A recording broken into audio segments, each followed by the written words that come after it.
খবর 24 সাথে আপনাকে স্বাগত। নতুন নতুন খবর জানার জন্য আমাদের চ্যানেলে চোখ রাখুন। নমস্কার দর্শক বন্ধুরা, স্বাগত আমাদের এই চ্যানেলে।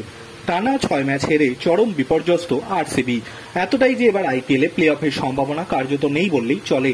17তম সংস্করণ চলছে বিশ্বের সেরা ফ্র্যাঞ্চাইজি লিগের, কিন্তু আরসিবির ট্রফির খরা কাটল না। এবারও বলতে হবে আগামী বছর। এই মুহূর্তে অবশ্য ইডেন কেকেআর এর কাছে আরসিবির হারের গতিমুখ বদলে গিয়েছে। বিরাট কোহলির আউট ঘিরে চরম বিতর্ক চলছে। 7 বলে 18 রানে ইনিংস খেলার পর আউট হয়ে ফিরেছে বিরাট কোহলি। আউট হওয়ার পর বিরাট ক্ষোভে ফেটে পড়েছিলেন। আম্পায়ারের সঙ্গেও বাক বিতণ্ডা করতে দেখা গিয়েছে তাকে। বিরাট কি আউট ছিলেন না? আম্পায়ার কি তাকে ভুল আউট দিয়েছেন? কি বলছে নিয়ম? এই তিনটে প্রশ্নের অনুসন্ধানে নেমে দেখা যাচ্ছে 18 রানে ব্যাট করছিলেন বিরাট।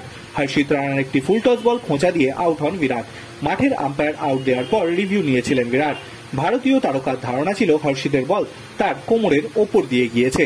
রিভিউতে দেখা যায় ক্রিজ থেকে সামান্য বাইরে ব্যাট করছিলেন বিরাট। তার শট নেওয়ার সময় তা কোমরের ওপরেই ছিল, কিন্তু বল ট্র্যাকিং এ দেখা যায় যদি বিরাট ক্রিজের ভেতরে রাখতেন এবং ব্যাট করতেন তাহলে কোমরের তলা দিয়েই বল যেত, অর্থাৎ হর্ষিতের বল ডিপ করত। এমনিতে নো বল নিয়ম নিয়ে বিক্ষোভের শেষ নেই। সব ক্রিকেটার বা ক্যাপ্টেনই এই নিয়ে নানা সময় নানান মন্তব্য করেছে। সোজা কথায় বল ট্র্যাকিং নিয়ম নিয়ে ক্ষোভ বাড়ছে। বিরাটের এই আউট সেই আগুনে ঘি ঢেলেছে।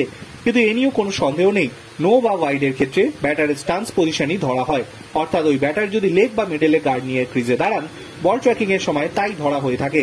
সেই অনুযায়ী বিরাট বিতর্কিত আউটের শিকার তা বলা যাচ্ছে না। Bureau report.